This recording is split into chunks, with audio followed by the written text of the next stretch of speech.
అఖిల లోక సమక్షమున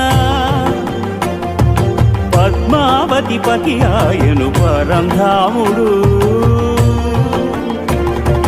సకల సురలు ప్రార్థింపగ శ్రీదేవిని భూదేవిని ఎదను నిలుపుకున్నాడు వెంకటేశుడు ఆపదముక్కుల వాడై అభయములిచ్చెడివాడై ఆపదముక్కుల వాడై అభయములిచ్చెడివాడై సప్తగిరుల వెలసినాడు శ్రీనివాసుడు. గోవింద గోవింద గోవింద గోవింద గోవింద గోవింద